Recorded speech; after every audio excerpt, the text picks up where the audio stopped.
Good afternoon.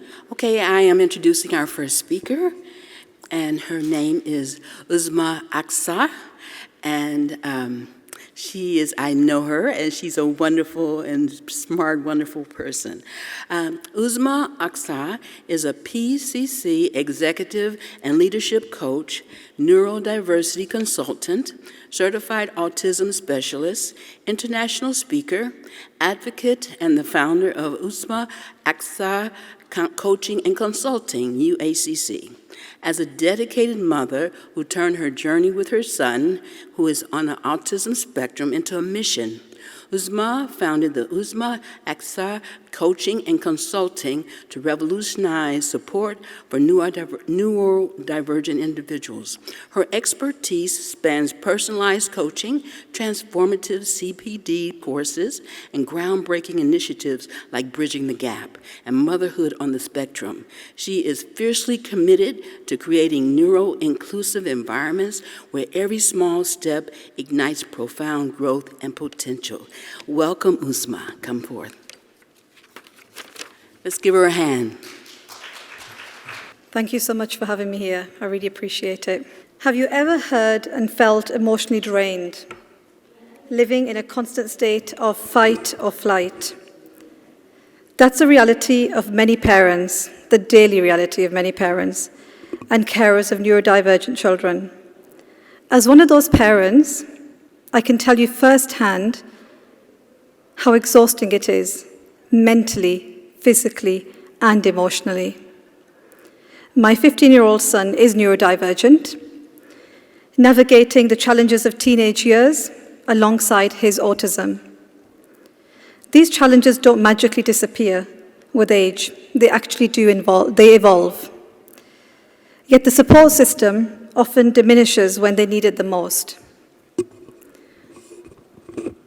We talk so much about early intervention, pooling resources, and creating a multidisciplinary team for young children. But what happens to those children when they grow up to become adults? Why does this support system fade away? When they enter adulthood, you see this fading away on a daily basis, facing new challenges like employment, relationships, job opportunities, independence. This gap leaves families scrambling to find some resources and professional support. Parents often hear dismissive remarks like, well, he doesn't look autistic, or others need more help than he does. These comments just don't help. Comments like these leave parents emotionally broken. I had this comment once when I took him to a park, and the lady, it was a park free for children who were neurodivergent, and I asked her, can I have a ticket? And she said, well, he doesn't look autistic, so no, can you please pay for it? According to CDC, autism affects approximately 1 in 36 children in the US, representing millions of families navigating a complex path. Studies show that parents of autistic children experience significantly higher stress and psychological distress compared to parents of neurotypical children. We pour our heart, our time, our energy, and resources into helping our children become independent. But without adequate support systems, this hope becomes a struggle for many. Let me share my son's story. From a very young age, he was fascinated by machinery. He loved everything to do with vacuum cleaners, washing machines, wheels, something that was moving. He loved computers. He loved the sound of vacuum cleaners and the machinery, and he would often just play with the same toys all day long. He had multiple vacuum cleaners, actually. And every time he would open up the vacuum cleaner, he would never panic. He would say, "Talha, fix it. Talha, fix it." And this was around the age of 2. So he was always fascinated about the inside of a machinery or a vacuum cleaner or a computer. I saw that deep interest and passion he had for this. And throughout this homeschooling years, we have been supporting him and encouraging him to do what he loves.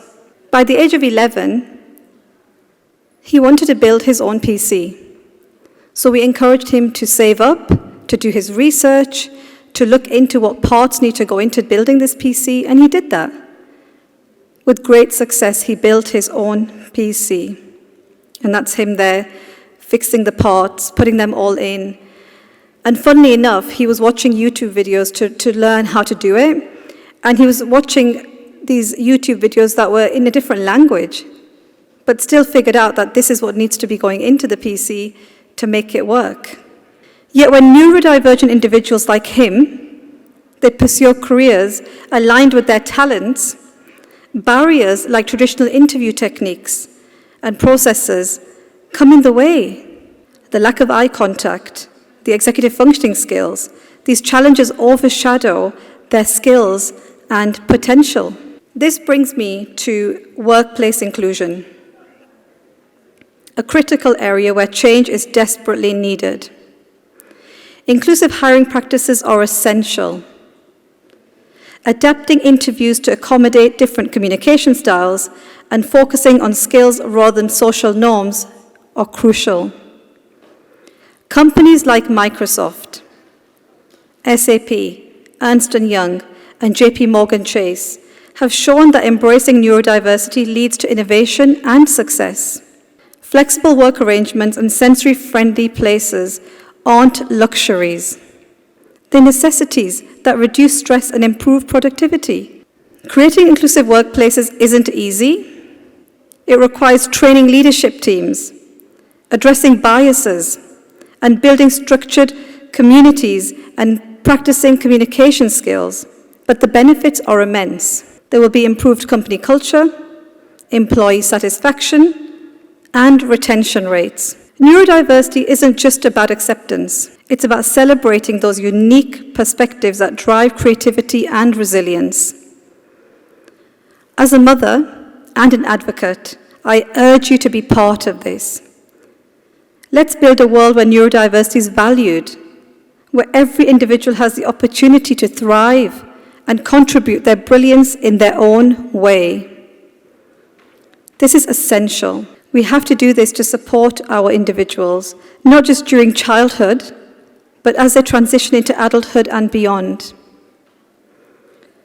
So let's start. Let's start with the inclusive hiring practices. The process must evolve to recognize and mitigate unconscious biases, adapt interview techniques and really accommodate different communication styles and focus on skills rather than their social norms. My son, for example, he's brilliant with computers, but struggles with his day-to-day executive functioning skills. In a traditional interview, these challenges might overshadow his talents. But imagine if the interviewer focused on his skills instead of his surface-level issues. Accommodations like this can transform opportunities for neurodivergent children.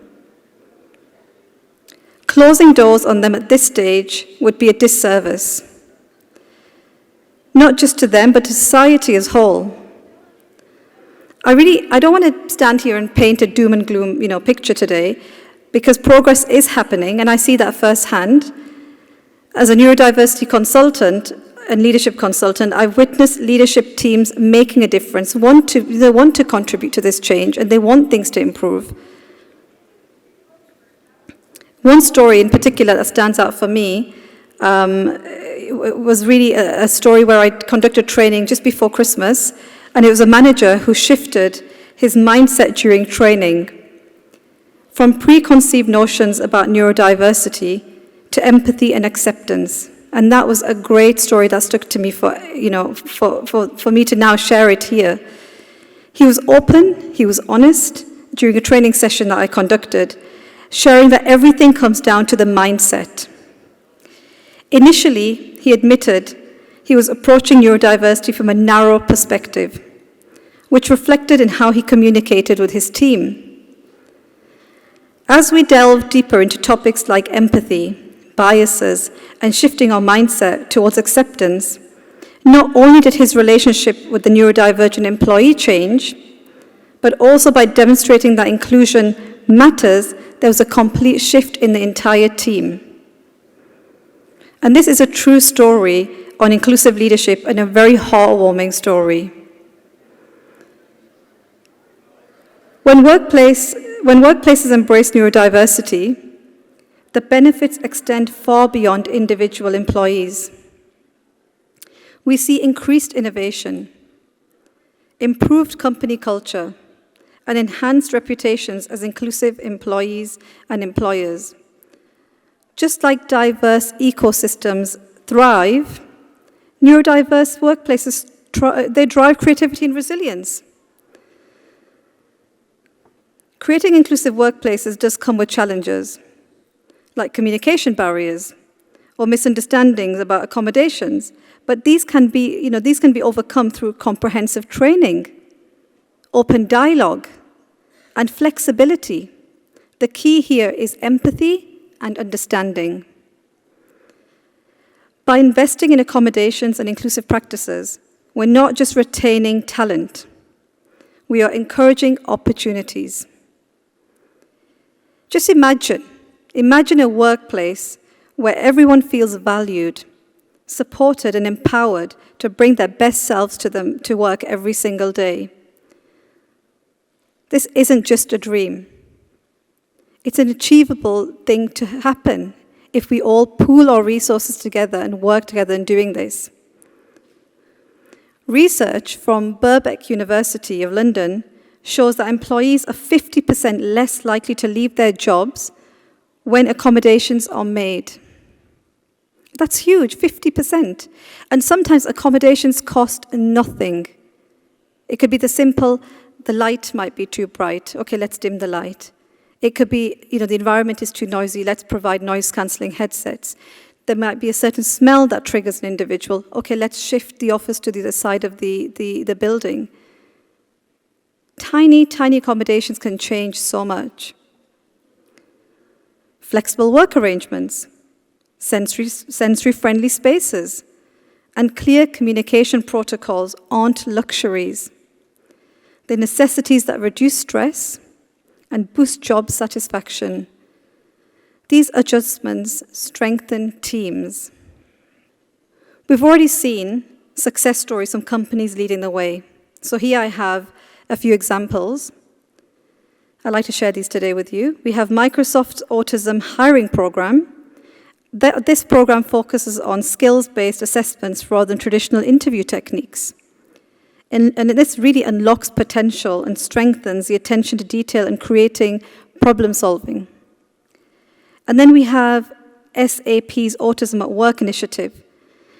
And they've hired over 200 neurodivergent employees. We have Ernst & Young's Neurodiversity Center of Excellence drive innovation in fields like cybersecurity.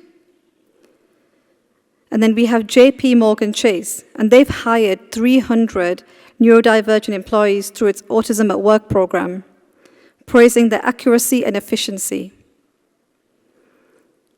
These companies demonstrate what's possible when neurodiversity is embraced as a strength. The message here is clear. Investing in accommodations and inclusive practices retains talent. Of course, creating inclusive workplaces comes with challenges too. Communication barriers, misunderstandings, about certain accommodations, and managing diverse working styles. But these are surmountable with comprehensive training for leadership, open dialogue, and flexibility. So for example, during leadership training sessions I've conducted, I've seen managers shift their mindsets from preconceived notions to empathy and acceptance. This change has improved relationships within teams. As we move forward, meaningful steps are essential. What can we do? Prioritize neurodiversity trainings, as I've mentioned, at all organizational levels. Offer tailored accommodations and support systems. Build structured communication practices for easier collaboration. And then create specialized career pathways that empower neurodivergent employees to succeed. By doing this, we're not just ticking boxes. We're building environments where people feel valued and understood. Growing with autism doesn't stop at childhood.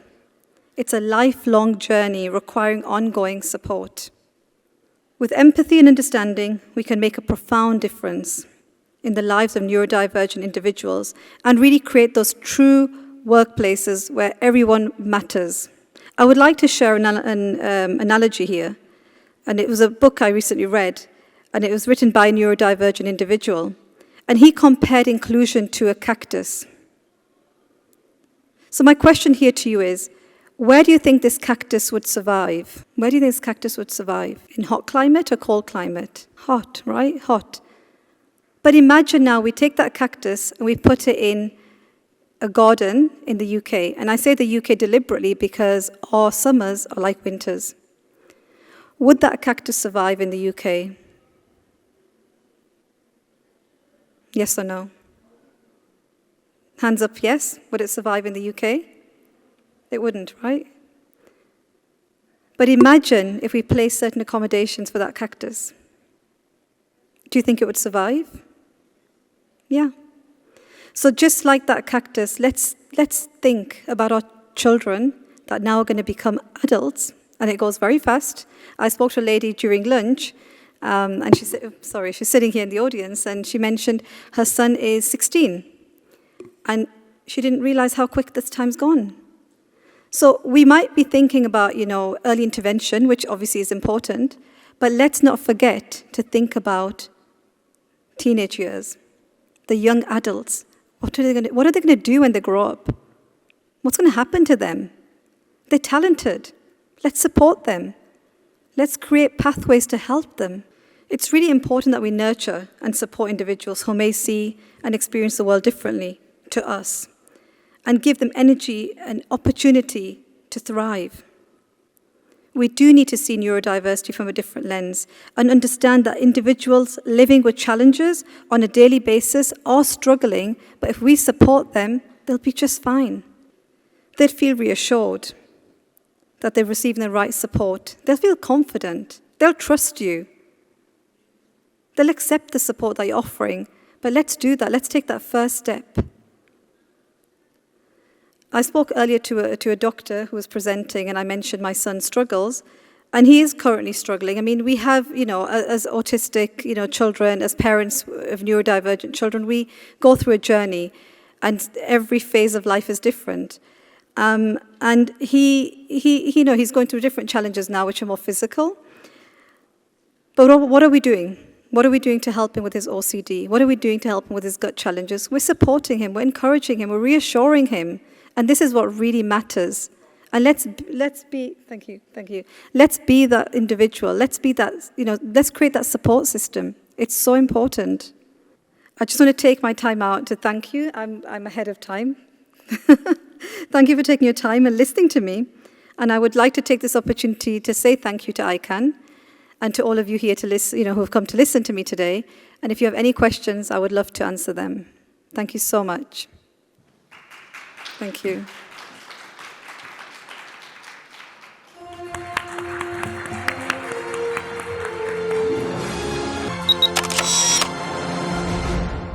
Welcome all the panelists, Dr. Temple Grandin, Dr. Alok Sharma, Ms. Lynn White, Dr. Richard Bowles, Thomas Silent, Ms. Stacey Hoagland, Ms. Elizabeth Bonker. I've been to all the tech companies, Microsoft, been there, Google, a lot of the other, Apple, and there's all kinds of autistic people there. 35% of autistics cannot use speech for communication. I learned to type at age 5. I stopped talking for 6 months, but I was also absorbing information like a sponge. I'm a geneticist, so that's what I focus on. It can teach you what things that can help to mitigate the problem.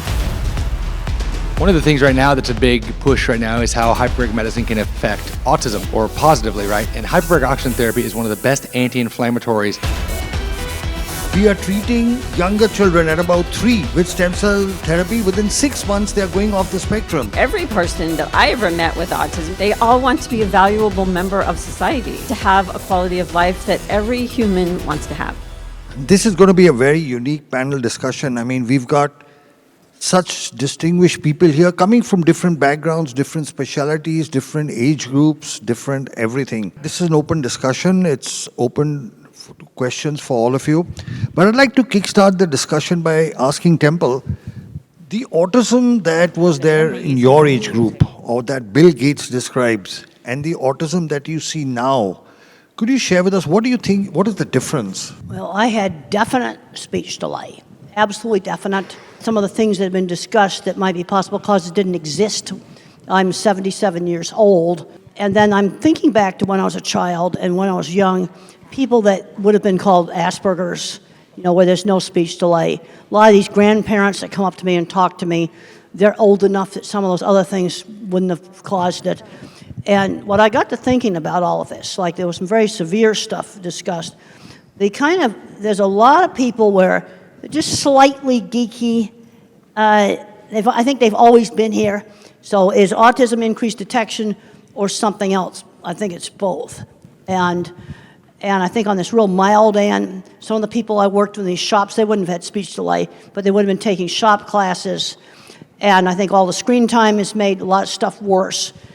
But then you get into remains nonverbal. That's very severe. Regression at age 13. Then you have the kids that regress at age 3. Some of those kids, how are those different? That needs to all be looked at really carefully. It was interesting in the genetics talk, it said genetics, but then in some trigger.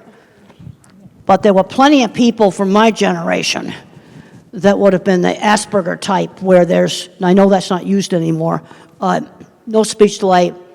My father was probably one of them. He also had allergies, and then we both have eczema and skin rashes. I have Meniere's disease that I managed to get into remission. That's autoimmune. I think we need to separate it out, that might say the Asperger type from much more severe, where there's a lot of other things wrong with them. And now I do know in my generation there's always been kids that were just labeled mentally retarded. Yeah, now those have always been around too. But I think we need to be looking into all of these things. And I'm recommending let's limit the screen time. I was very happy to see a little 3-year-old glued to the window of the plane last night. We were coming in when it was dark and all the lights were on. Not glued to a phone. A lot less screen time, a lot going back to some 1950s, just teaching some basic social skills. And then the ones that are slightly geeky are going to do a lot better. Because these grandparents I talked to all had jobs, decent jobs. They managed to keep them. But where it helped was with relationships, getting a diagnosis. And it probably would have helped my father. I'm almost positive he was on the spectrum. No speech delay. That's maybe a very different thing than some of this much more severe stuff. And the first thing I want to do is take the data and divide it and start doing some categories, like a multivariate analysis on the data, to see how it breaks out into categories. And there's all the discussion about Kennedy. Well, we both might be right. You see, on one part of the spectrum, I think it may be just increased detection, but some of this more severe stuff, some of these other factors may be involved. If I may. Oh, and I'm what I like to call a zennial. I have Generation X's work ethic and millennials' tech savviness. I was born during the Star Wars years, like late 1983. I just aged myself there. But I also see some of the development of how autism has appeared over the years. For instance, when I was first diagnosed, or even before I was diagnosed, I stopped talking for 6 months when I was about 2 years old. But I was also absorbing information like a sponge. So when I finally spoke again, I was ready to wring that sponge out. I could read, write, spell, rearrange magnetized letters on the refrigerator into words. I would rewind Sesame Street over and over again, my favorite parts of movies. We've really come a long way since thinking that Dustin Hoffman and Rain Man is the definition of autism, or at least that's what they had to work with back then.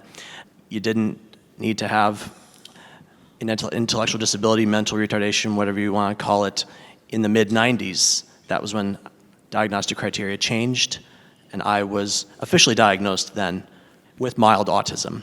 Yes, the term Asperger's syndrome was thrown out there, but my formal diagnosis was mild autism. Back in the 80s, you had to have speech delay to be autistic.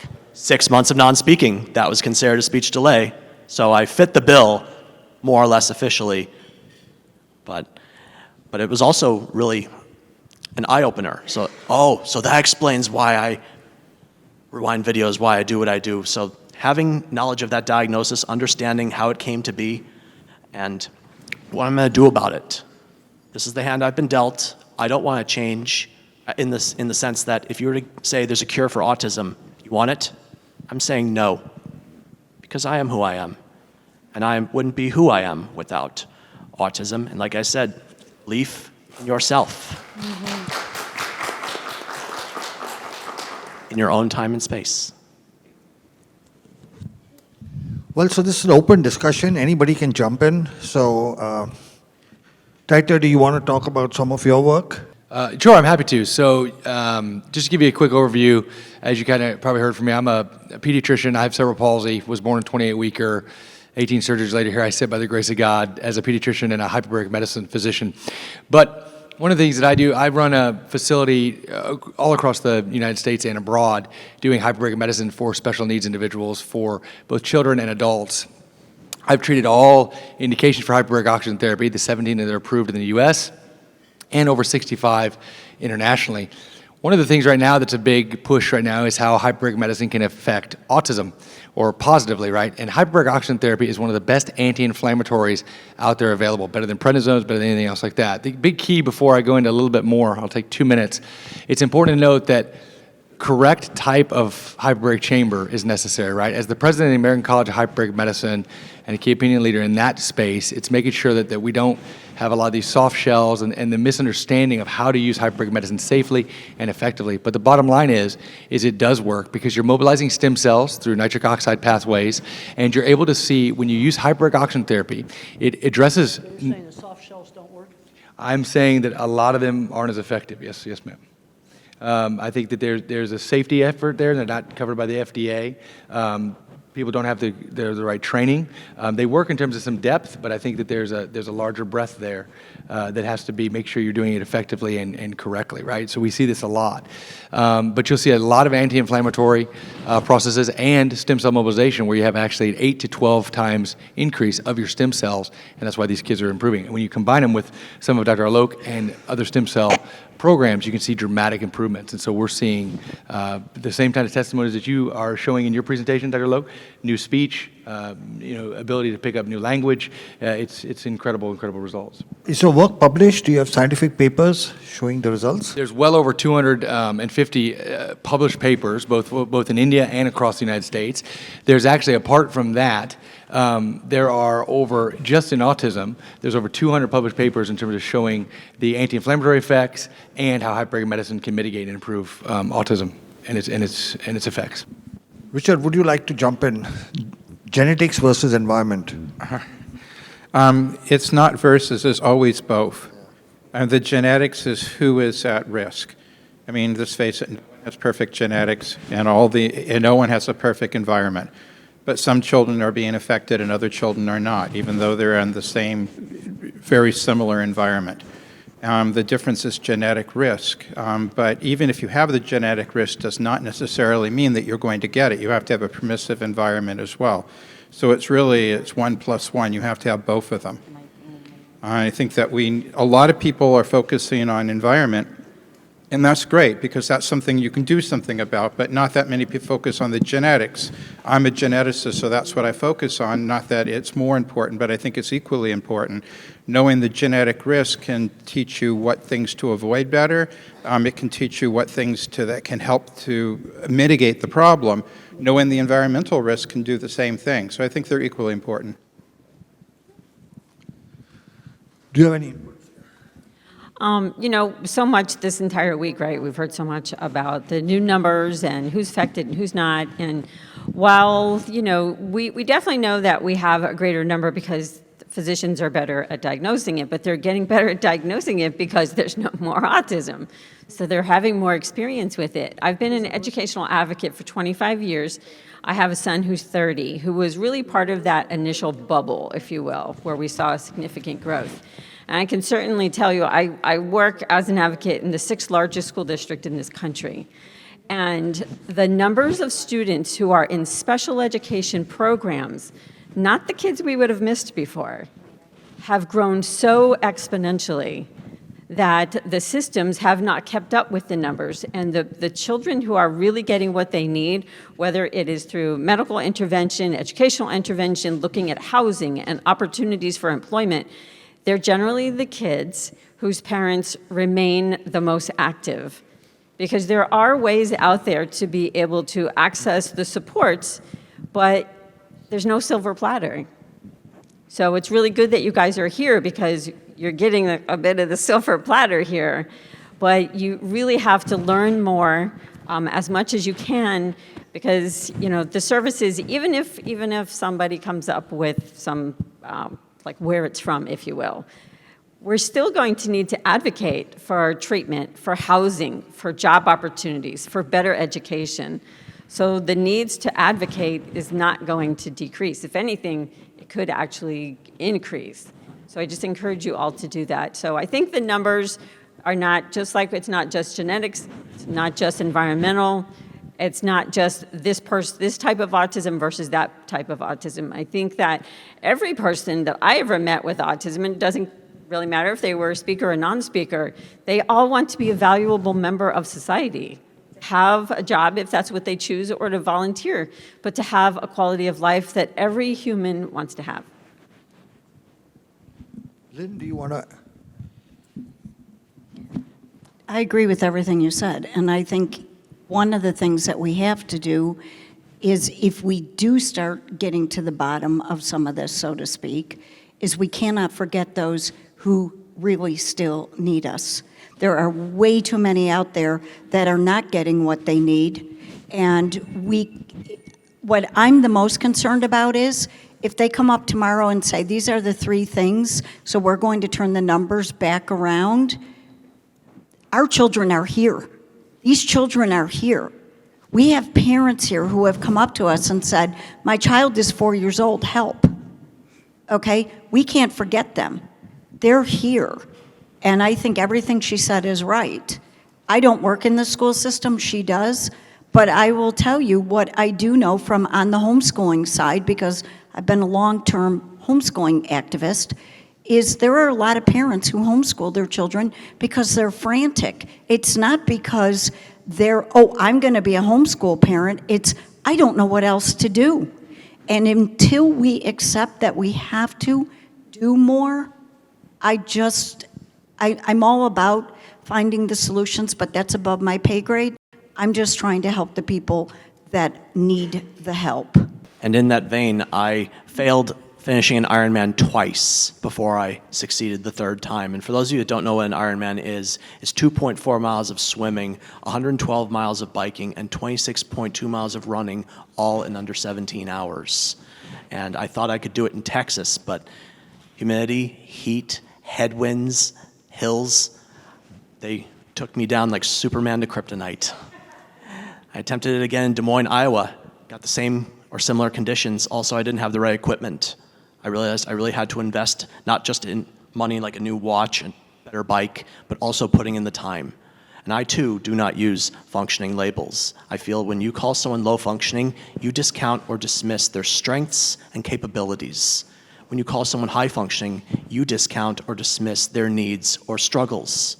So in my book, functioning labels, whether you put them on yourself or you put them on others, that's the F word. Don't use it. Temple, I'm asking you. Yeah. Okay. Hypothetically, let's say RKF Jr. approached you to give advice on what the government needs to do. One, to maybe reduce the incidence of autism, and second, how to manage. What advice would you give the government? Well, I think we're going to have to go all local because basically they're running out of money. Okay. I've just looked at I went to several sources. I checked out our national budget. Over half of it supports seniors right now. Okay. Over half of our national budget. Research money in my field and labs have been closing in a 50-year trend line. Okay. And we're going to have to start doing a lot more local stuff. We need to tap into these retirees. With the early intervention that we're not getting. We're 2-year wait lists, totally terrible. And I was happy to find some people I talked to at lunch where they're doing some of this with retirees. Some of these people are 20 years younger than me. They need to be working with these 3-year-olds. That's what we're going to need to do. Tap into retirees to teach an art class, teach a music class, teach a whole lot of different things. You know, I read an article the other day that cruises in golf are not all what they're cracked up to be. That was in one of the papers. We're going to, have to get into the local sources. Also, over the years, I've changed my terminology. I have old publications that say high and low functioning. I can't change that. Okay. But my new publications, I'll call them nonverbal or non-speaking. Remain nonverbal, don't speak. Got rid of high and low functioning. Some of the older stuff, some of the activists got after me. Now, sometimes I think they can go overboard on all this jargon and things like this. Exactly, yeah. Because I just like to figure out really practical things. Okay, like the really nice lady right here was telling me, I like to give you an example of the kind of problem solving that I like to do.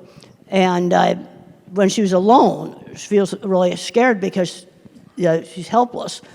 And I said, well, let's find a way for you to call somebody on a phone. Well, it has to be auditory. So we're going to just teach Siri that is one person, is another person, and then you just call on the speakerphone. You don't have to buy expensive stuff. I think that could be done with existing equipment. That's a simple thing to do.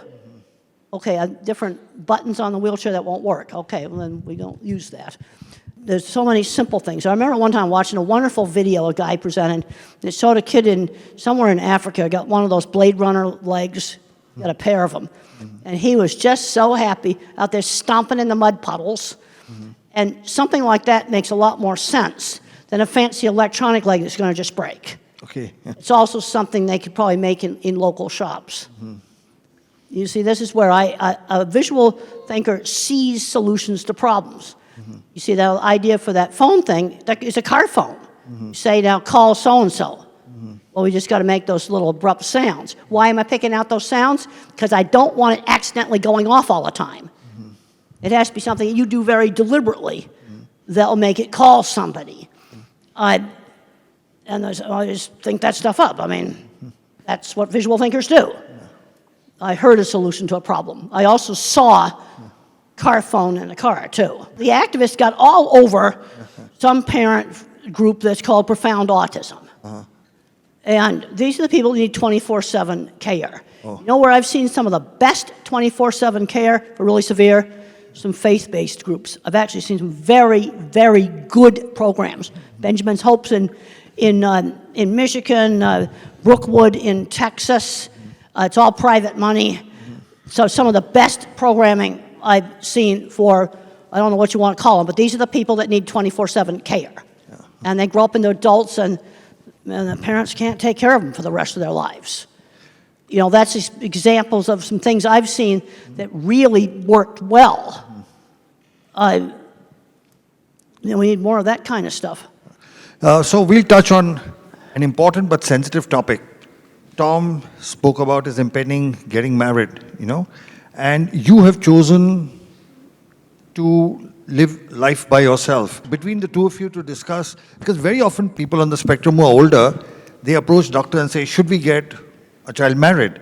What would be your advice? Oh, there's been some very successful marriages. And the wife runs the business.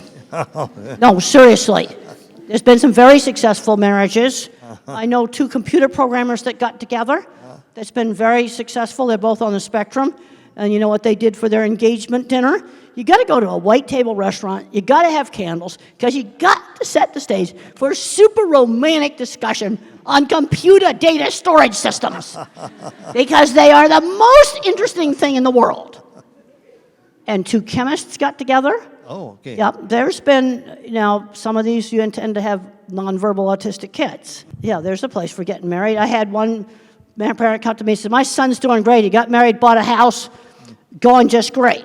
If my book helped somebody to do that, I think that's really a good thing. No, they should get to do all the things that regular people do. Some of them have got kids. That's been successful. I'm a problem solver. And I think I figured out a way for you to get a phone that you can use. They'll call 2 or 3, maybe at least 2 numbers. Because I'd be anxious too if I was you and I was all by myself.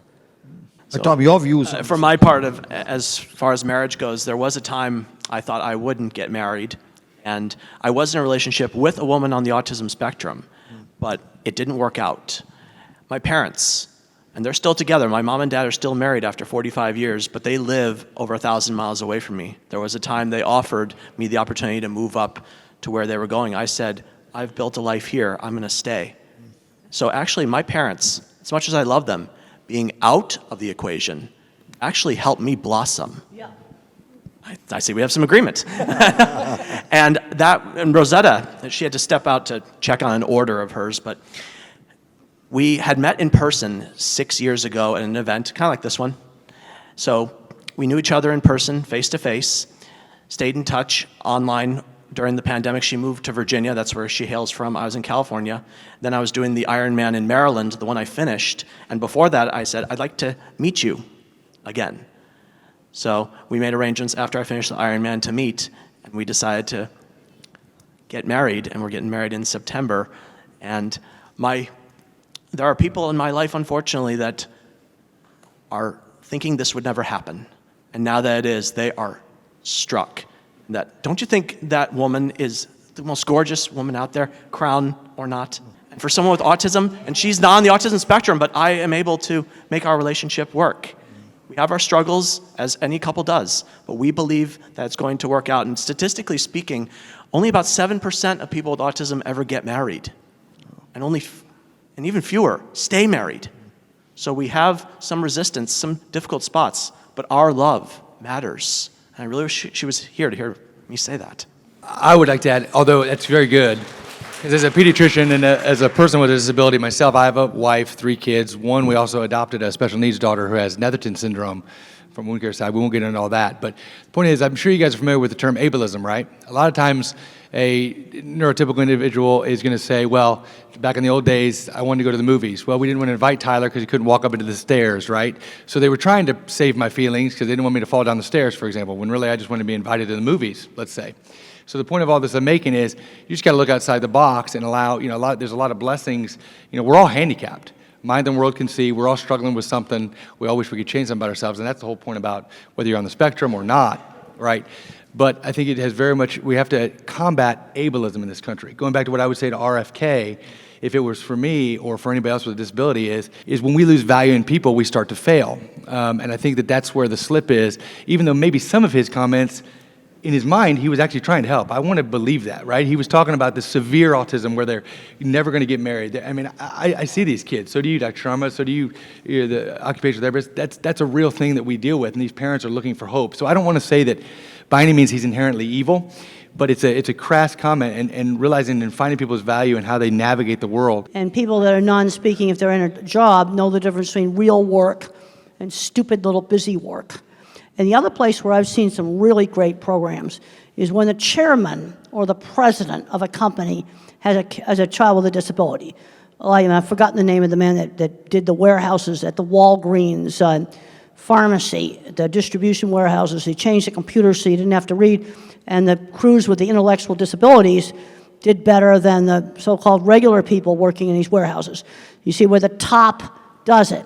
I went and I visited a plant in Mexico that actually had a very good program. There was a guy there that had, he said we had a boardroom meeting, and he said, well, I have Asperger's, and I now support my family. I support my sick grandmother. He was very proud of that. They put boxes together. Well, they had a marble stair in their corporate office. 3 people carried the wheelchair upstairs. It sort of was just the attitude of doing it in the middle of Mexico. Again, an owner of a company that has a child with a severe disability makes stuff like this happen. So about 35% of autistics cannot use speech for communication. These non-speakers can learn to type. I learned to type at age 5. It's never too late to teach a non-speaker to type. With typing, we can be educated and live productive lives. Please read to your children. They understand what you are saying. You are teaching them to read. There are now thousands of typers around the world, graduating from college. You need to work on these body issues. Thank you to all the doctors. You cannot learn if you feel terrible. Regulation issues affect so many of us. We are working on getting non-speakers out of fight or flight. Communication and regulation for all. You can do this, parents. We appreciate all you do for us, even if we can't say the words. Non-speakers suffer in silence. Please use Communication for All to teach them to type free of charge. We have stencil sets to give you so you can give your child a voice, and we have them over here for after the presentation. First come, first serve, we want to give them away. C4A Academy is our program of instructional videos. You can do it.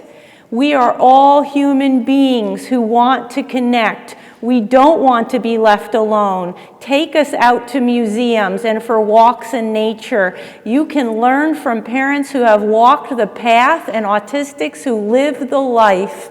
Non-speakers have a motor disorder, not a cognitive one. We want to have relationships of all kinds. We are just like you. Look beyond our differences. Please believe your children have gifts for the world. The world will be a better place when all non-speakers can communicate and share their gifts. There are more than 30 million non-speakers in the world and only a few thousand typers. Please join our mission to change this. Most non-speakers are diagnosed with intellectual disability, and we have a motor disorder. Don't believe the IQ tests. We need to learn to type to show you what we know. Giving an iPad with a picture exchange system is not enough. We need 26 letters to express ourselves and be educated. Please watch the Spellers movie on YouTube. It will show you how typing changes lives from hopeless to hopeful. Profound autism conflates non-speaking with intellectual disability wrongly. Non-speaking doesn't equal non-thinking. Teach them to type. We are all interdependent. I was extremely self-injurious and have great empathy. Please don't give up hope. The right doctor can help. A virus-triggered PANS, an autoimmune reaction. It is serious and needs expert treatment. Parents, keep pushing the medical science. You are the expert on your child. Find doctors that believe autism is a treatable condition.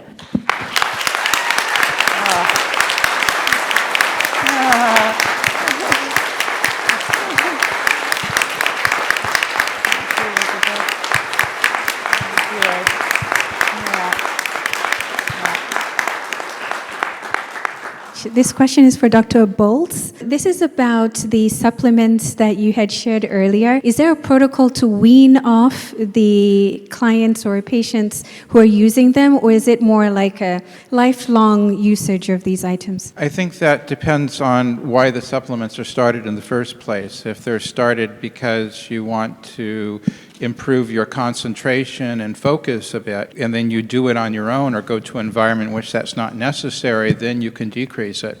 But for the most part, autism was present at conception, at least the genetic component of it, and the neurological part was present in very early life. And most people continue these supplements for a long time. I do want to mention one thing that from earlier is that when we're talking about autism, we're talking about an extremely wide spectrum. And on one side, you have the billionaires, and obviously they are employed and they are getting married, and they are thinking of themselves as neuro-unique and not disabled, and that's very, very valid, and they are actually offering a tremendous amount for society. And on the other end of the spectrum, as a pediatrician, I see people that have very severe intellectual disability, who have abilities of a 3-year-old when they're intellectually while they're an adult. Maybe they can't even walk very well, maybe they have seizures, maybe they have serious problems as well. And those are also with autism. And those people are not going to get married and are not going to be employed. And then there's everything in between. There's a tremendous spectrum. And so it's really hard to talk about everything on the same spectrum with the same answer. I can't stress enough how much people underestimate the autism population. Yep. We are overlooked, we are undervalued, and unfortunately we believe what we are told, sometimes too much. When we're told we can't do something, we internalize it, we believe it, and we stick with that. It took a lot of me to get out of my own way and realize I don't have to listen to the haters. I'm going to do more with my life, and look where I'm going. Well, one of the things the projects that were shown in the HBO movie I did in the 70s, and I wanted to prove I wasn't stupid. That was a huge motivation for me, as a lot of people, since I couldn't do higher math, thought I was absolutely stupid and I wouldn't be able to do anything.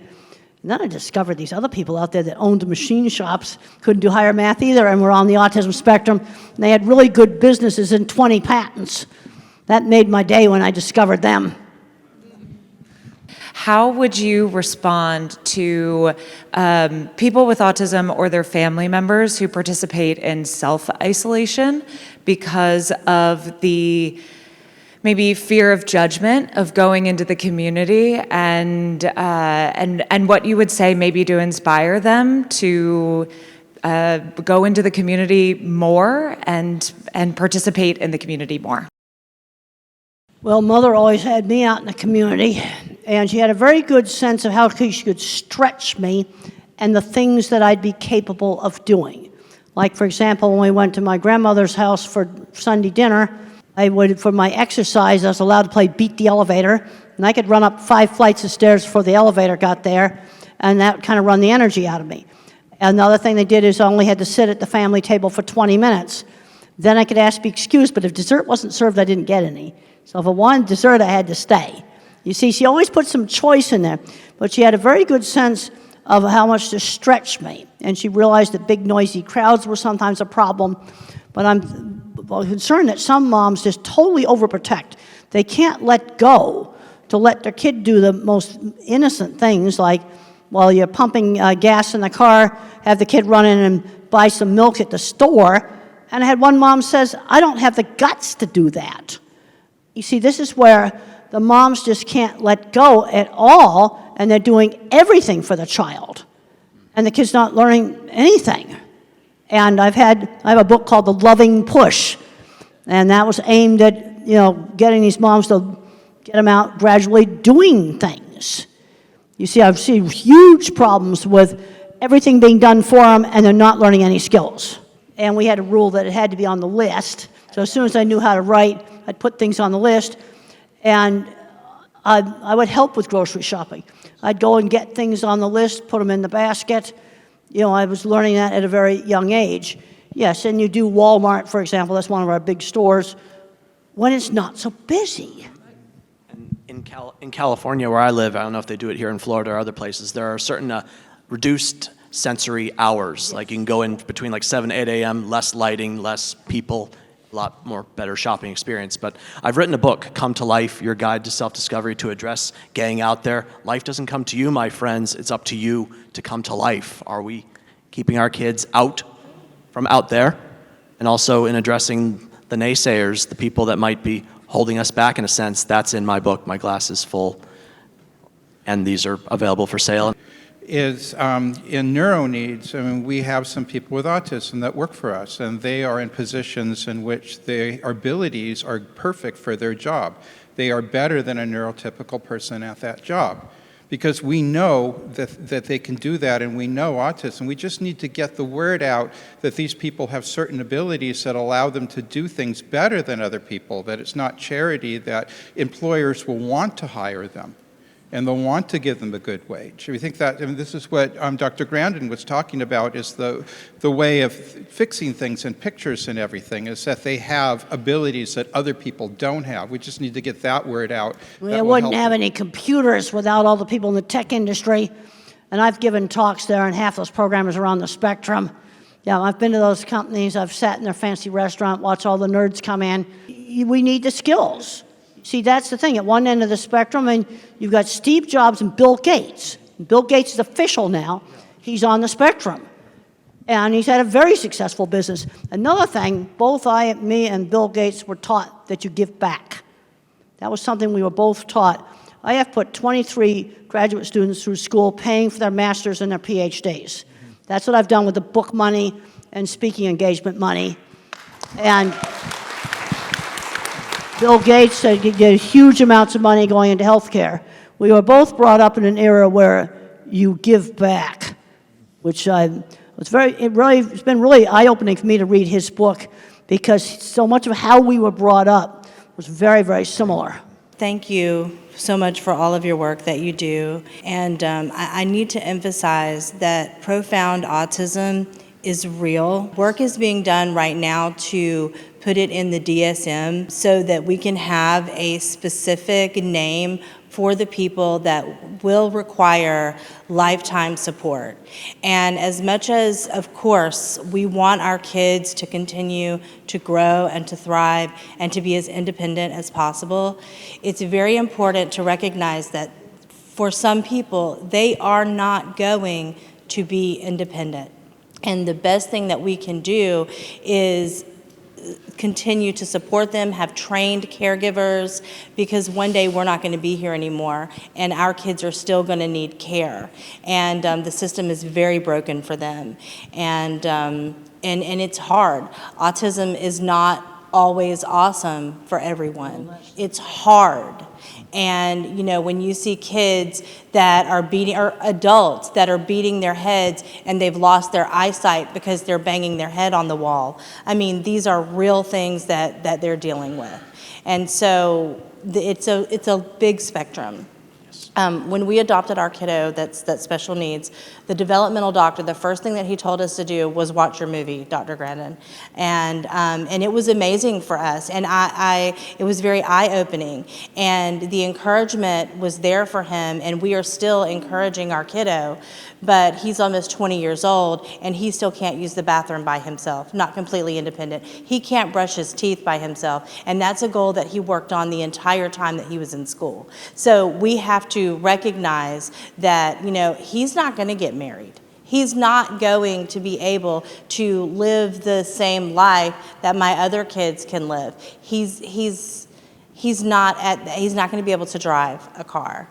But any improvement that he can make towards being independent, we're going to continue to push him. I mean, he's still in therapy. He just got on a horse 2 weeks ago. We were shocked about that. We never thought he would get on the horse. We thought he's going to go and brush the hair of the horse and just be there. But no, he did. And so that improvement that he made, I mean, we're thrilled, and we're going to continue to do that. But we also have to prepare him and his brothers and sisters that, you know, he's going to need care after we're gone. So I just wanted to say that remember, and I appreciate everybody's positivity, but remember that for some people, they have kids and family members with profound autism that are going to need lifetime care.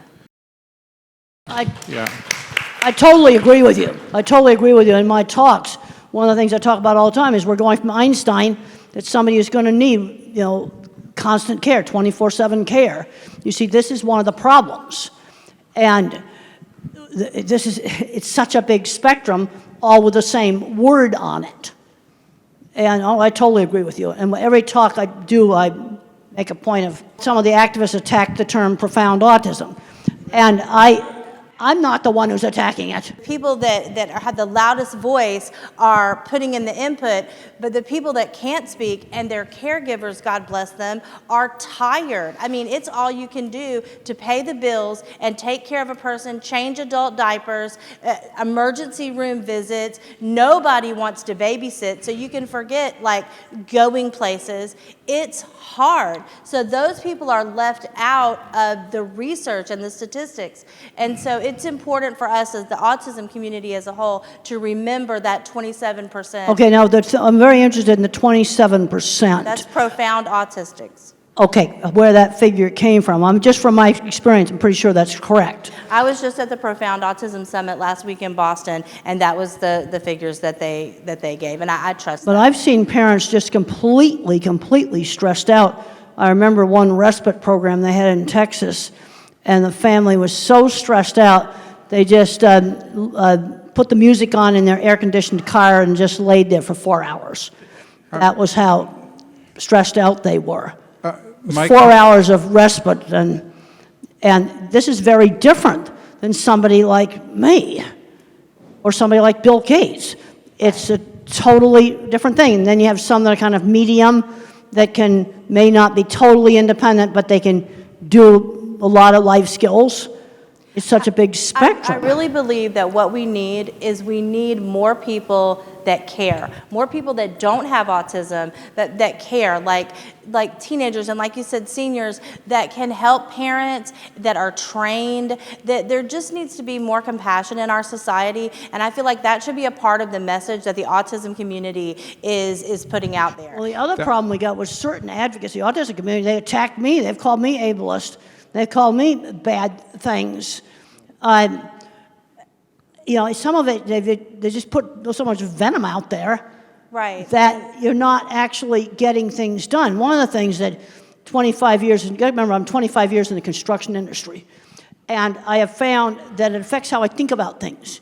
You have to build things and solve problems and not just talk about it. You gotta do stuff, you gotta get projects done, you gotta make them work. You got to not fight everybody. You don't get jobs done doing that. It is to support children like yours that I made that comment that didn't go over well. That autism is a very large spectrum. I see kids that appear to be profound. Some of them become mild autism because of the right treatment. Sometimes we find the exact gene and they get much better. Some of them become moderate autism, but some of them stay profound, even if we find the gene. Some of them we can't help today in 2025, no matter what we do. And you're right, the community is not really supporting them to the degree that perhaps that we should. And we need to consider them as well as the others.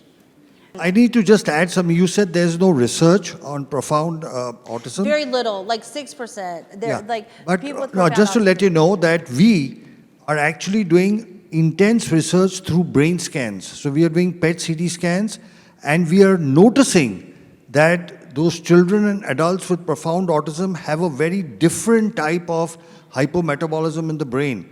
So we are able to, through brain scans, separate the mild from the moderate from the severe. And we are also able to, we can also see which parts of the brain are working more and what special skill sets they could possibly have. So today, especially in the neuroimaging world, the focus is shifting from what they cannot do, the brain that is not working properly, to what they can do. And as you know, in all the talks, including what Temple spoke about and Tom spoke about, once we identify what is the thing that they are specially connected to, feel about, and then give them coaching in that, they do miracles. Now, the treatments that we have, the treatment that Titler said, hyperbaric oxygen, our own treatment with stem cell therapy, we are able to help the people with profound autism as well, because the stem cells go and repair that part of the brain which is damaged.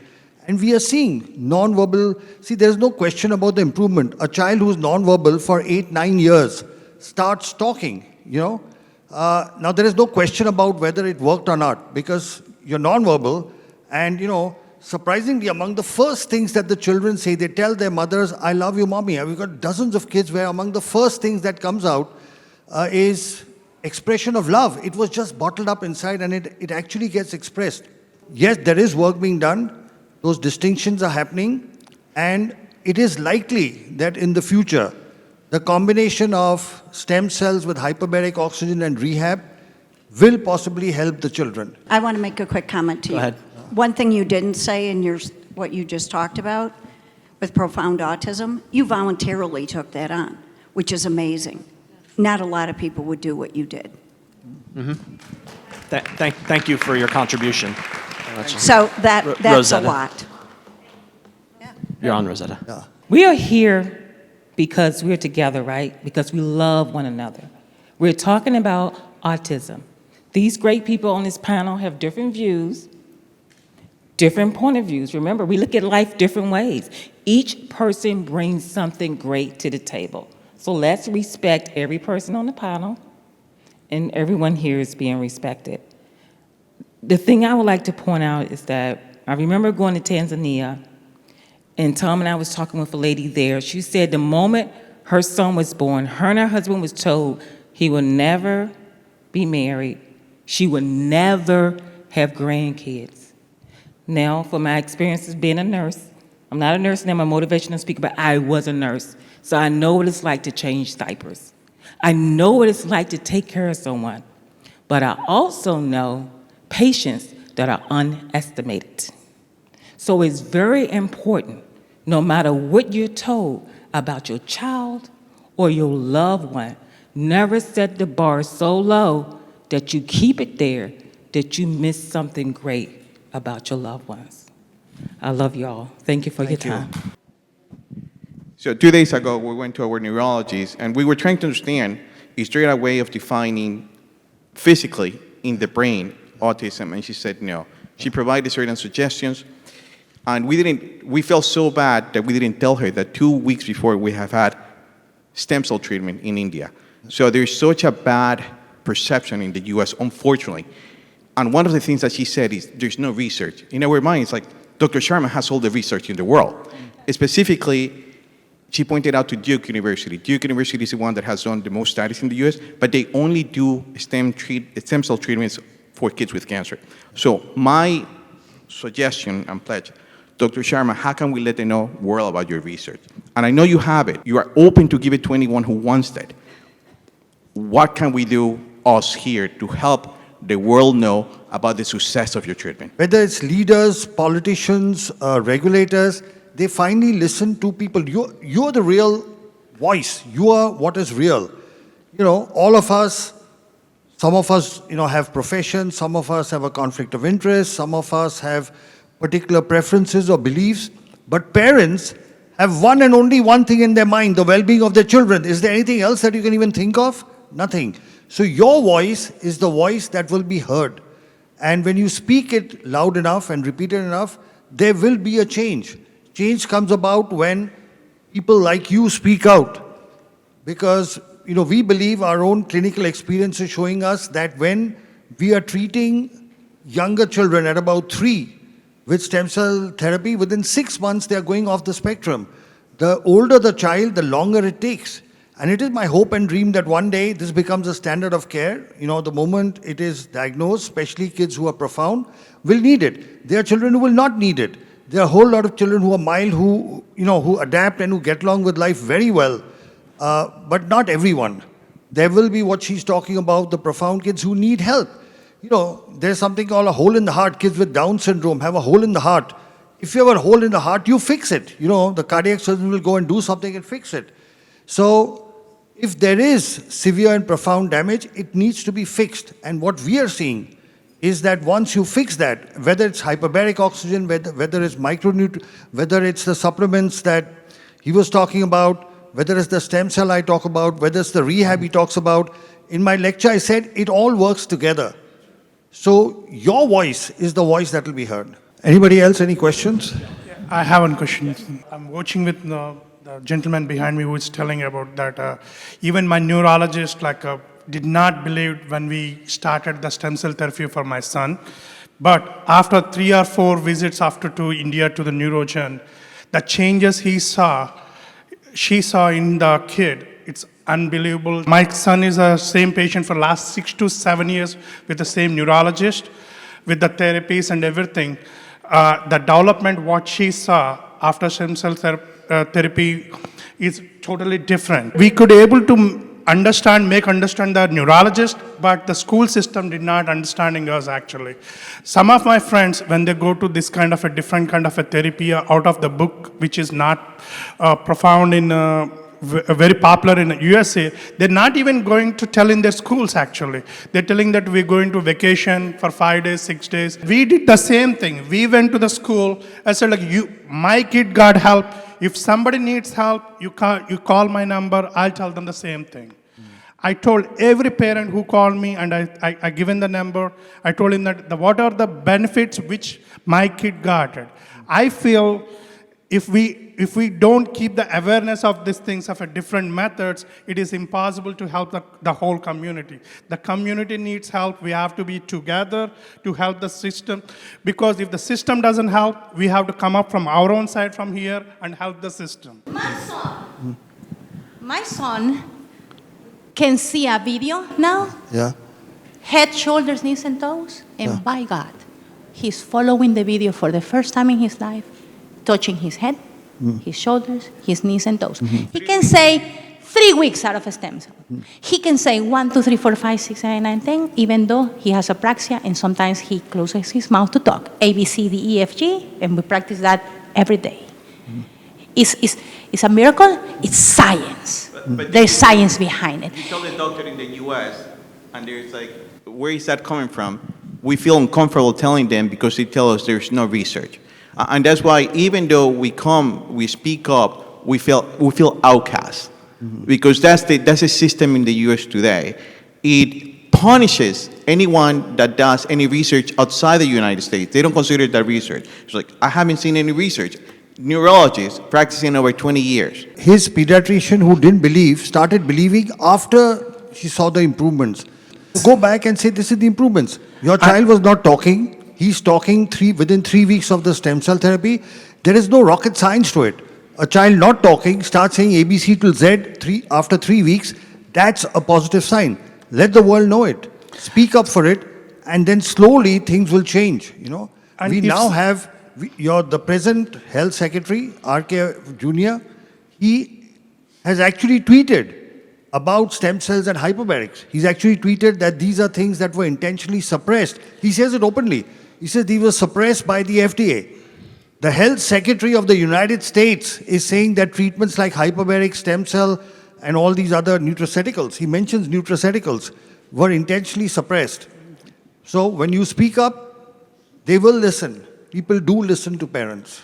Yes, and what I did is, I did not listen to any of the parents or anything. I keep on stressing that, yes, we are treating with the same thing, we are treating with the same thing.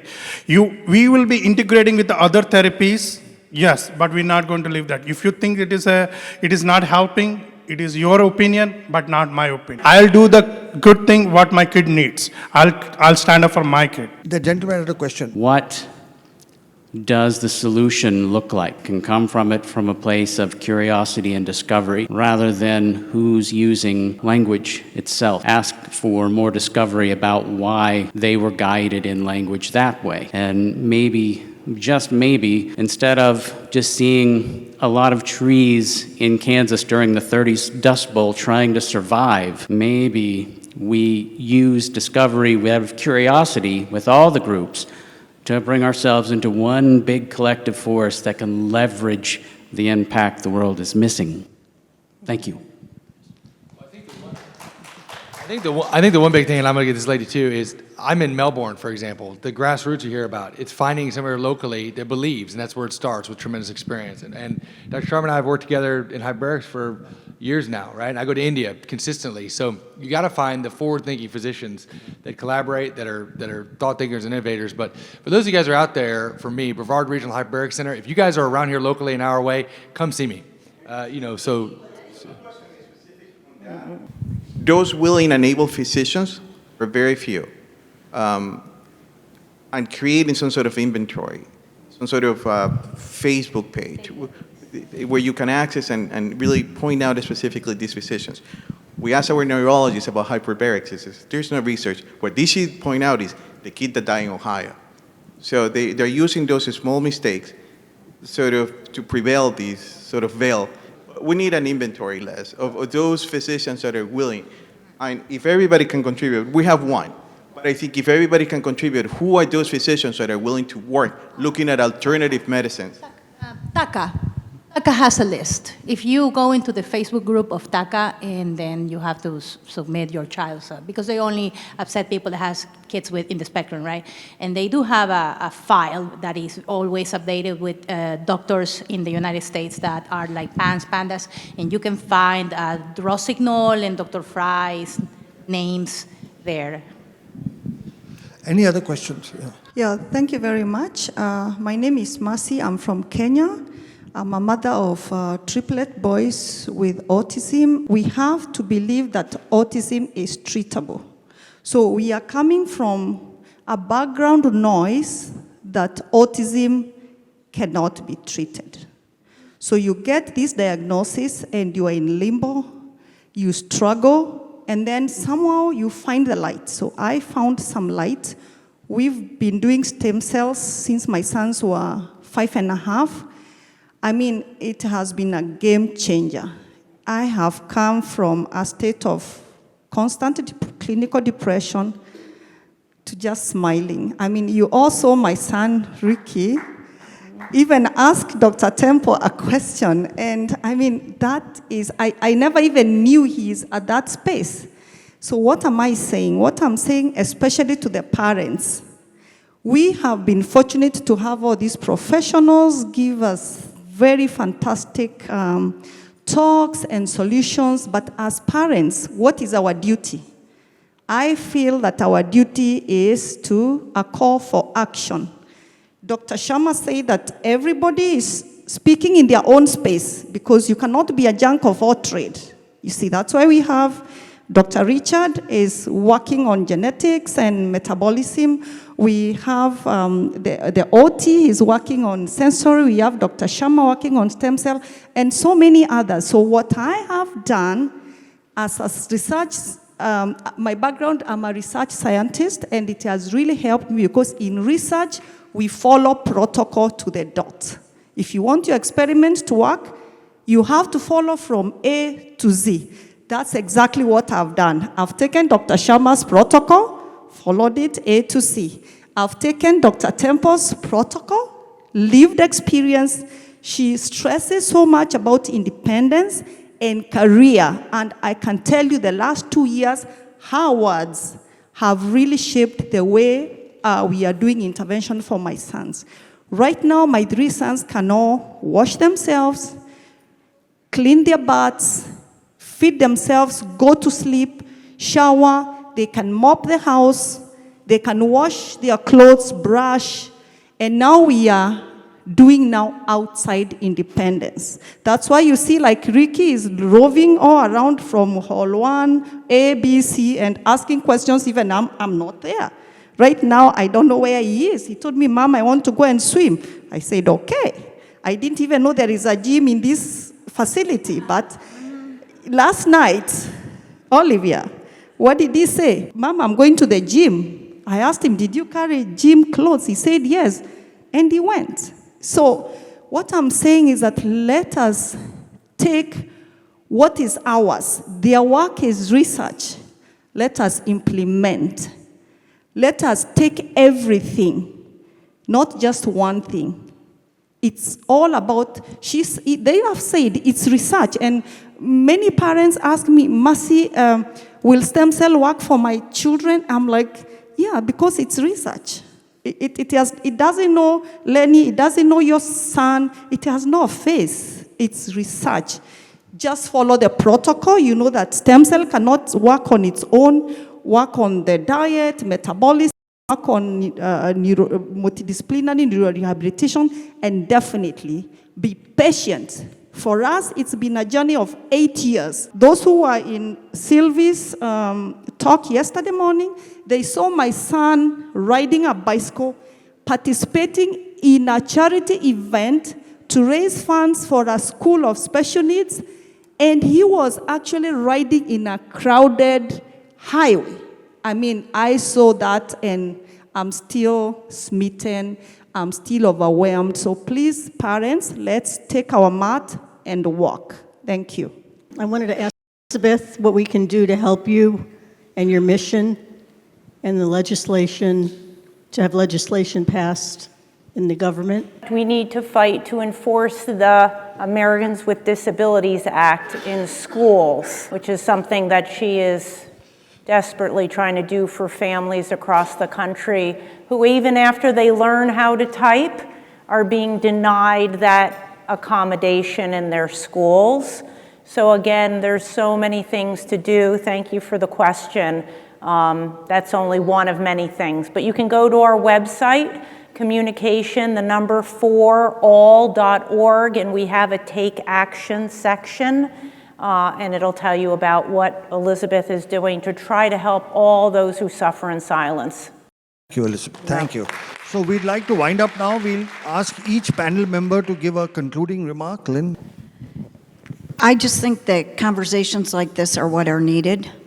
We all look at it differently, and that's what makes it right. Because if we all with each other all the time, the world would be a very boring place. And we each have our different needs that don't make anybody less or anybody more. We just all need to work together. And I want to say this. Meeting Elizabeth was my highlight. She's right. We have to fight. And guess what? Parents, we do know our children. And when we fight for our children, sometimes we take on a role we didn't want to take on, but at the end of the day, we can inspire other parents to fight for their children. Because I've had people say to me, I don't have your personality. I'm not willing to just take somebody on. And I say, you don't have to have my personality. You just need to believe in your child. Thank you, please. Welcome to Yeah, well, I mean, I think Elizabeth kind of says it all up there. But just to go to what you guys were saying, just real quick for a minute, when my son was little, we got very quickly, as soon as he got diagnosed, we got into looking at bio treatments. And we did the gluten and casein-free diet. And when I took him back, because I don't know, I guess I had this thought in my head, because they keep wanting you to come back, like they're going to say something different. And so I took him back like the next year to that same neurologist, and he's like, wow, what are you doing? He looks pretty good. Like, what's happening? And I was like, well, I have him on this diet, and he's making all this tremendous progress. The doctor said to me, the neurologist, it was a neurologist, a pediatric neurologist, he said, shooting darts in the dark. And I said, hand me the dart. And so, you know, you take people's as much information as you can. You talk to people who have, you know, who are experts in the field, and then you make the best decision you can for your family. Some of us physicians, like myself, have been around for a while, and we've been treating autism successfully for 30 years, and you're right, the institutions still don't believe that it works. I'm trying to publish as much as I can. It's a drop in the bucket for what we need. A lot of people are doing the same. The parents need to fight. Hopefully we have an administration now that is listening. At least now they are. Maybe they'll make a difference. With autism increasing so incredibly rapidly, this is going to become a societal suicide mission if we don't immediately get off the tracks and do something about it now and take care of all the kids along the way. Thank you. No one tells your story better than you do. And too many of us are struggling to tell it. When you find your voice and use it, that's when your life transforms for the better and other people's lives transform for the better. So go out there and do what needs to be done. Some of us have more work to do than others. We have come a long way, but we have a very long way to go. And I'm not much of a gardener, but I think every one of us is like a flower, and we might bloom later in life. Certain circumstances promote or stop our growth. Find the place where you can not only survive, but thrive. That's why I finished my first in Maryland. No heat, no humidity, no headwinds, no hills. I did it.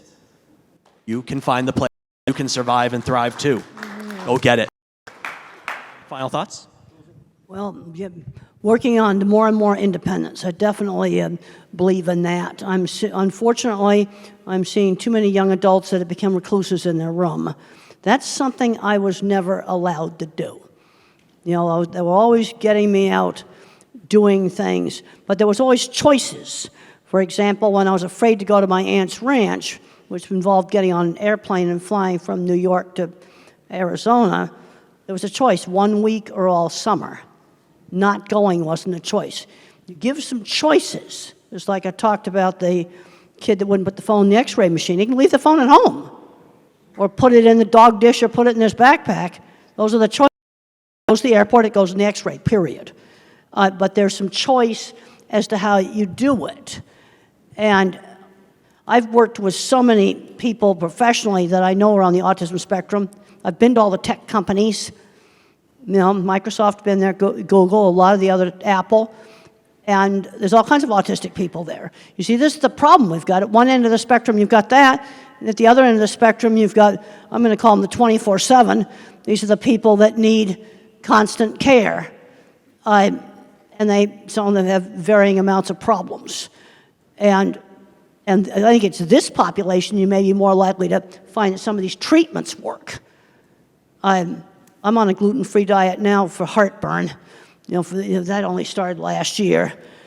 But we've got to go out and just see what we can do, because I'm seeing too many people of my type going nowhere. Way too many, because they're not learning life skills. And they're not learning work skills.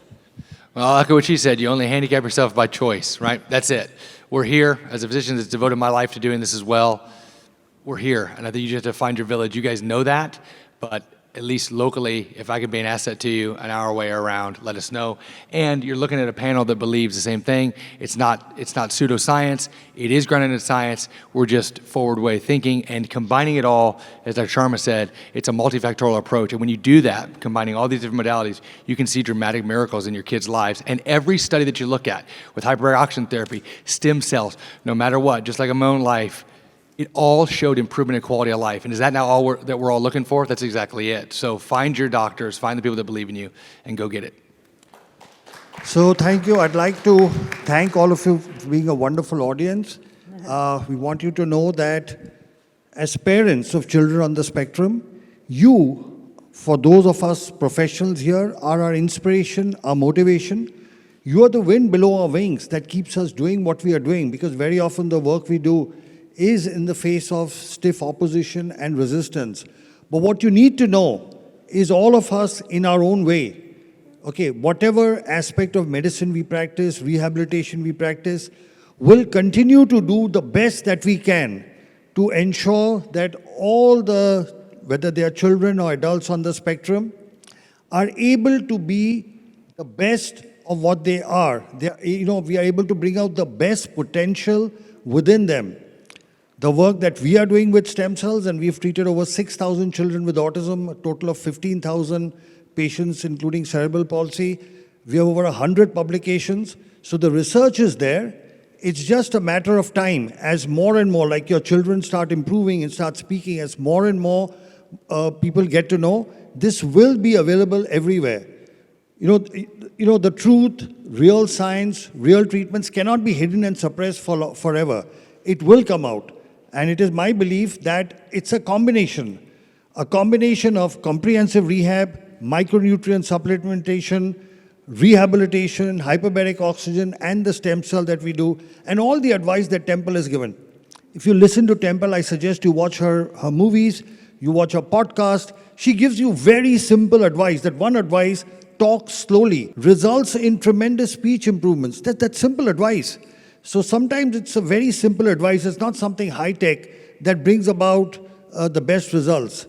So I want to thank all the panel. Thank you for the wonderful discussion. Thank you for being here. And thank you very much. I thank Dolly, thank you for arranging everything. Lynn, thank you for being the co-host of the conference. You two guys have done a great job. Thank you.